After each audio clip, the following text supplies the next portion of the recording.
और उसके अलावा दूसरी उसकी ज़रूरत होती है कि जो इर्द गिर्द की फसलें होती हैं उन तक वो पानी पहुंच जाता है और वो इरिगेट हो जाती हैं, मतलब वो वहाँ पे एग्रीकल्चरल जो है जो बेनिफिट्स भी हम इन डैम से हासिल हो सकते हैं। उसके अलावा और भी बहुत सारे सोर्सेज हैं।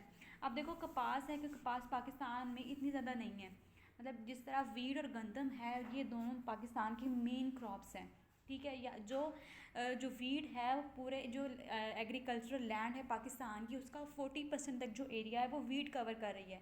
उसके बाद में आते हैं 60% में, जिसमें राइस भी है। राइस भी जो एक मेजर पोर्शन ले जाता है। उसके बाद आता है ये कपास, कि कपास कितनी ज़्यादा जो मिकदार में और कितनी ज़्यादा क्वांटिटी में यहाँ से प्रोड्यूस होती है। क्योंकि जो पहला मेन रीज़न है कि यहाँ पे कपास जो है वो कि कपास का ग्रो होना यहाँ पे मॉडरेट है, यहाँ पे जो है वो हो सकता है। वो रीज़न है कि यहाँ का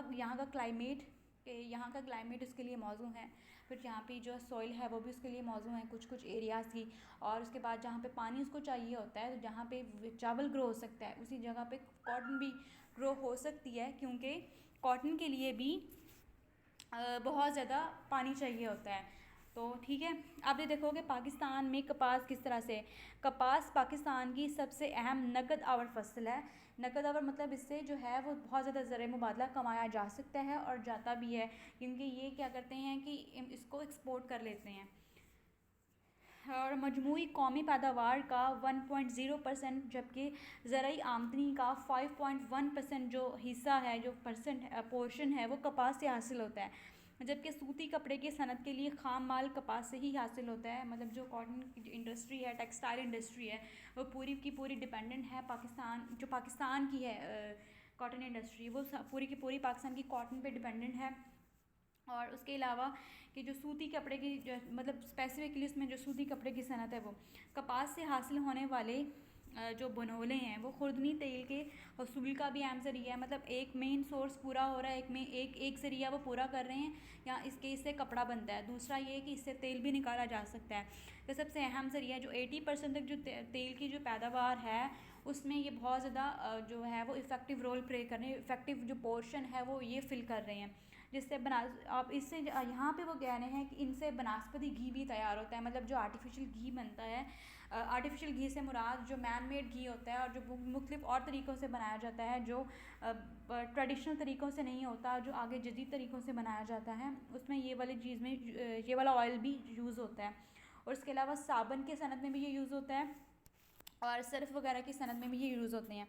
बनोलों से हासिल होने वाली जो खिल है या कॉटन केक, वो जानवरों का बेहतरीन वंडा, मतलब जानवरों को जो है बेहतरीन फूडर वो साबित हो सकता है।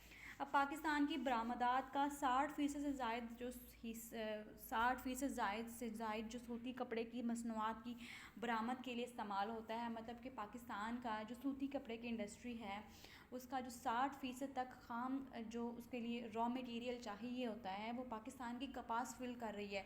ठीक है, मेजर पोर्शन है जो पाकिस्तान की जो कपास है जिन जिन एरियाज़ में ग्रो होती है, इसी वजह से ये जो है वो बहुत ज़्यादा पैसे भी कमा रहे हैं, बहुत ज़्यादा ज़र मुबादला भी कमा रहे हैं।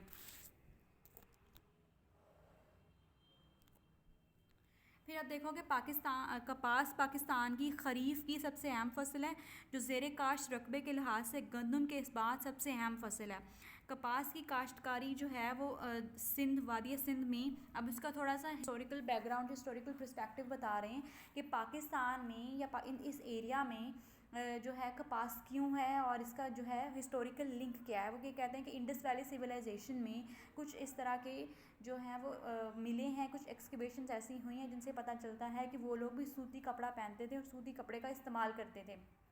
ठीक है, अब जब वो सूती कपड़े का इस्तेमाल करते थे फिर ये ऑब्वियस बन जाता है कि वो लोग क्या करते होंगे, वो ये कपास ग्रो भी करते होंगे, वो उगाते भी होंगे। अब अगर उगाते हैं तो उसका उनको यूज़ करना भी आता है कि वो उसको जो है वो बिज़नेस पर्पसेस के लिए भी यूज़ करते हैं, उसके अलावा घरेलू चीज़ों के बनाने के लिए भी यूज़ करते होंगे। तो इससे पता चलता है कि पाकिस्तान में जो एरिया है इंडस वैली सिविलाइजेशन का किस तरह से इम्पोर्टेंस है। हाँ, तो फिर आता है कि पाकिस्तान का ज़ेर काश्त रकबे के 13.5% जो है वो कपास की काश्त की जाती है। जबकि पाकिस्तान कपास की पैदावार में दुनिया का चौथा बड़ा मुल्क है। मतलब उसके अलावा सिर्फ 3 कंट्रीज़ हैं जहाँ पे कपास की ग्रो किया जाता है। उसको जो है उसके लिए मौजू अमामिल होते हैं। उसके अलावा पाकिस्तान उसके उनके 4th नंबर पे पाकिस्तान ही आता है। अब पाकिस्तान के कपास के ज़ेर काश्त रकबे के 90% पर लंबे रेशे वाली अमरीकन कपास की काश्त की जाती है। कि एक प्रीवियस चैप्टर्स में से, मतलब जब हमारी सही से क्लासेस होती थी तो इसमें हमने इसकी टाइप्स भी पढ़ी थी, ठीक है। अब वो उन टाइप्स में एक थी, 2 टाइप्स थी। एक थी कि जो एक बाकायदा पायदार नहीं होती है कपास, मतलब ज़्यादा क्वालिटी वाइज अच्छी नहीं होती है। एक होती है जो बहुत ज़्यादा क्वालिटी वाइज अच्छी होती है और उसके रेशे लंबे लंबे होते हैं। अब जो रेशे लंबे लंबे होते हैं वो पाकिस्तान में पाई जाती है और उसकी जो ख़ास टाइप है उसको अमेरिकन कपास कहते हैं, क्योंकि ये पहली दफ़ा अमेरिका कॉन्टिनेंट में इसके जो तजुर्बा किया गया था और उसके बाद से लेबॉर्ट्रीज़ में तजुर्बे जब होते थे तो उसके बाद अभी भी जो होते हैं नई एक्सकेवेशन जब होती हैं, फाइंडिंग्स जब डिस्कवरीज होती हैं, तो उसके बाद से ये जो कपास वहाँ पे पहले सबसे पहली बार वहाँ पे जो है वो ग्रो करना शुरू हुई थी। वहाँ पे लोगों ने उगाना शुरू किया था, फिर आगे से बाद में इधर एरियाज़ में शुरू हो गई।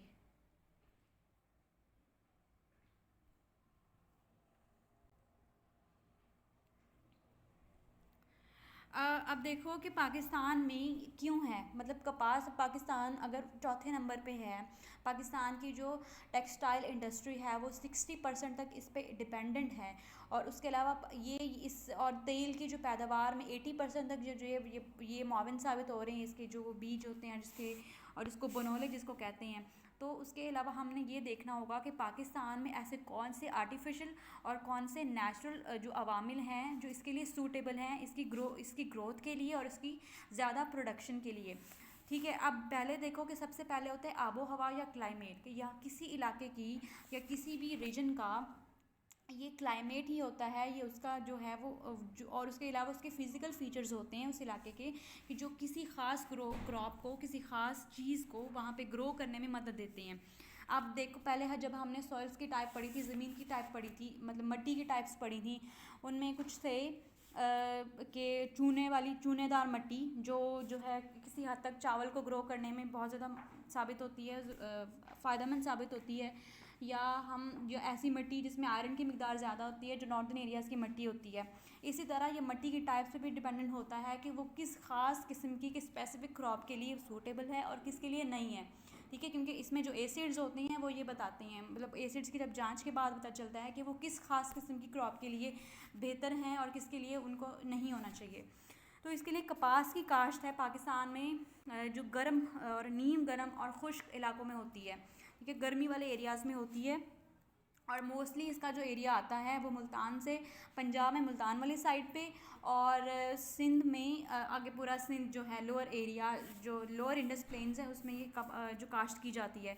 कपास की कामयाबी काम काश्त का सॉरी कपास की कामयाब काश्त में आबो हवा का बहुत अहम जो है वो रोल है। इसकी नशोनुमा के दौरान कम से कम 200 दिनों तक जो साफ़ और धूप मतलब साफ़, मतलब जो टेम्परेचर है या जो मौसम है वो साफ़ होना चाहिए होता है और धूप निकलनी रहनी चाहिए ताकि ये अच्छे से ग्रो कर सके, क्योंकि इसको जो है वो धूप भी चाहिए है और इसको ज़्यादा पानी भी चाहिए है। हाँ, पानी की जब बात होती है तो कपास की बेहतर फसल की नशोनुमा के लिए 75 to 128 सेंटीमीटर, मतलब 30 से 48 इंच बारिश काफ़ी रहती है। लेकिन ये पाकिस्तान के कुछ स्पेसिफिक एरियाज़ में ही है, क्योंकि पाकिस्तान के जो 90% एरियाज़ हैं वहाँ पे जो सालाना बारिश है वो 10 इंच से कम होती है। तो बहुत स्पेसिफिक एरियाज़ बनते हैं जो इसके लिए मौजूद रहते हैं, तो इसके लिए वहाँ पे नहरें भी निकाली जाती हैं और पानी के और आर्टिफिशियल सोर्सेज जो हैं वो बनाए जाते हैं। फिर उसके बाद है कि दर्जा हरारत या जो वहाँ की टेम्परेचर है वो कैसा हो। कपास की जो नबाताती नशोनुमा के दौरान 25 सेंटीग्रेड दर्जा हरारत मुनासिब है, जबकि इसके नशोनुमा के लिए कम से कम 15 सेंटीग्रेड ज़रूरी है।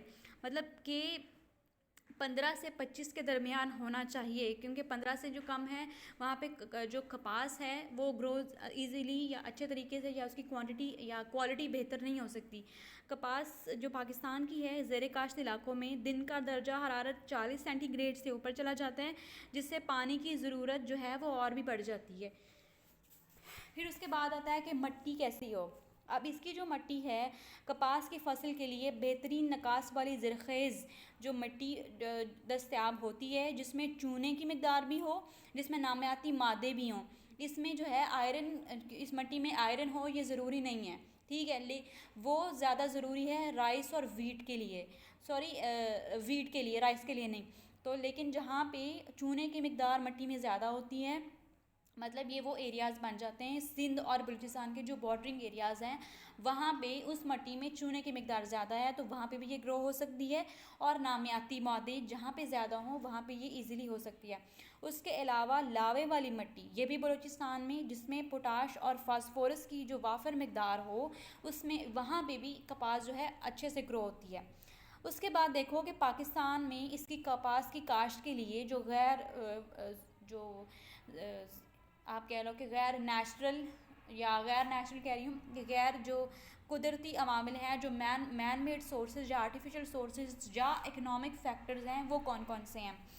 सबसे पहले तो ये है कि पहले सबसे होता है ज़मीन की जांच, वो अच्छे तरीके से तो वहाँ उस फार्मर के पास, फार्मर को टेक्नोलॉजिकल असिस्टेंस हो किसी की, ठीक है, कोई गाइड करने वाला बेहतर तरीके से कोई इदारा हो या कोई एक ऑफिशियल हो जिसको गाइड करे कि उसकी ज़मीन कैसी है और उसकी ज़मीन के लिए कौन से बीज बेहतर हैं, कौन सी फसल बेहतर है, और उसको किस किस प्रोसेस से गुजर के उसका जो है वो पूरा जो साइकिल है कैसे चलाना है, मतलब कौन सी खाद यूज़ करनी है किस महीने में, कौन सी किस महीने में यूज़ करनी है। अब सिचुएशन जब बदलती है कि जब बारिश वगैरह आ जाती है तो तब क्या करना है, या जब धूप नहीं रहती है तो उस सिचुएशन में क्या करना है, कौन कौन सी कीड़े मार अद्वियात का यूज़ करना है, इन सब के बारे में जो है वो टेक्नोलॉजिकल असिस्टेंस और गाइडेंस पूरी होनी चाहिए एक फार्मर के पास जब उसको ग्रो कर रहा हो। उसके बाद है कि उसके पास लेबर भी हो, उसके बाद ये है कि उसके पास जो ज़राए आमदोरफ्त है वो भी हो, उसके पास कुछ इतने पैसे हों कि वो इजीली उसको टेक्सटाइल इंडस्ट्री तक पहुंचा सके, ताकि उसकी जो क्रॉप है वो फसल ज़मीन में खड़ी हुई जो है वो तबाह ना हो जाए, उसको बर वक्त उसको पहुंचा दिया जाए। उसके बाद आ जाता है कि उसको फिर उसके मंडियों तक जब उसने पहुंचाना है तो उसको मुनासिब उसकी पहले रैकी की जाए, फिर उसको पता होना चाहिए कि वो किस तरह से इकनॉमिकली बेनिफिट जो है वो इससे हासिल कर सकता है। वरना क्या है कि आप जितनी भी अच्छी प्रोडक्टिविटी, जितना भी अच्छा प्रोडक्शन होगी किसी भी क्रॉप की, वो आपके लिए सूदमंद नहीं रहेगी जब तक कि आपको उसके बारे में बिल्कुल पता नहीं होगा, अच्छे से पता नहीं होगा। फिर उसके बाद आ जाता है कि पाकिस्तान में कपास के अहम पैदावारी इलाके कौन से हैं। ये इन्होंने डिवाइड किए हुए हैं पाकिस्तान के प्रोविंसेस के हवाले से और पाकिस्तान की डिवीजन्स के हवाले से, कि सबसे पहले आ जाता है पाकिस्तान का सूबा पंजाब। आवाज़ आ रही है मेरी? अच्छा, आप लोग आगे से बोलते हैं, मुझे लगता है शायद सिर्फ मैं ही बोली जा रही हूँ।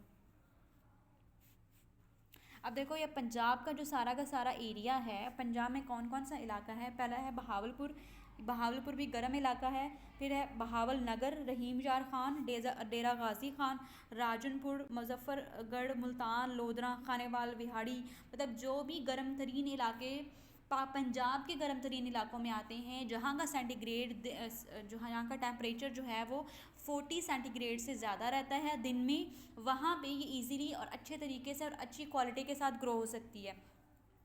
उसके अलावा और पंजाब में जो इसकी मकदार है, इसका जो रेशो है वो है 73.6% तक, मतलब पूरे जो मुल्क में जो कपास ग्रो होती है उसका 73% जो हिस्सा है वो पंजाब पूरा कर रहा है। फिर उसके बाद आता है सूबा सिंध, सूबा सिंध में खैरपुर, नवाब शाह घोटकी, नौशेरा, फ़िरोज़ और नौशेरा फ़िरोज़, उसके बाद सांगड़, मीरपुर ख़ास, उमरकोट, हैदराबाद, ये सारे जो एरियाज़ हैं यहाँ पे भी कपास इजीली होती है। और सूबा बलूचिस्तान में खजदार है और कोलू है ये। और इसके अलावा पाकिस्तान के किसी नॉर्दर्न एरिया में, किसी पाकिस्तान के पहाड़ी इलाके में ये ग्रो नहीं होती है, क्योंकि उसके लिए बहुत ज़्यादा गर्मी चाहिए, मतलब 15 से लेके 25 सेंटीग्रेड तक जो टेम्परेचर होना चाहिए, 15 से कम नहीं होना चाहिए इसकी आला पैदावार के लिए। तो इसलिए ये किसी भी जो सर्द इलाके में नहीं होती है, होती भी है तो बहुत मिनिमम, या उसकी टाइप चेंज हो जाती है। अब देखो कि पाकिस्तान में कपास का ज़ेरे काश्त रकबा और उसकी पैदावार, कि पाकिस्तान के कौन सा एरिया है जहाँ पे ये सबसे ज़्यादा काश्त होती है, और उसके अलावा उसकी पैदावार कितनी है, और उससे पाकिस्तान को किस किस सूरत में और किस वे में फ़ायदा हो सकता है। किस ये तो हमें पता है कि इसका फ़ायदा जो मेन तीन फैक्टर्स हैं उसमें हो रहा है। सबसे पहले कि तेल की ज़रूरियात पूरी हो रही हैं, जो आगे फर्दर बाकी इंडस्ट्रीज़ जैसे बनास्पति घी में हो रही है, सर्फ जो जो ये इंडस्ट्री है, और उसके अलावा फर्टिलाइज़र इंडस्ट्री में भी ये कुछ ना कुछ ऑयल है वो यूज़ होता है। फिर उसके बाद आ जाओ, फिर उसके बाद है कि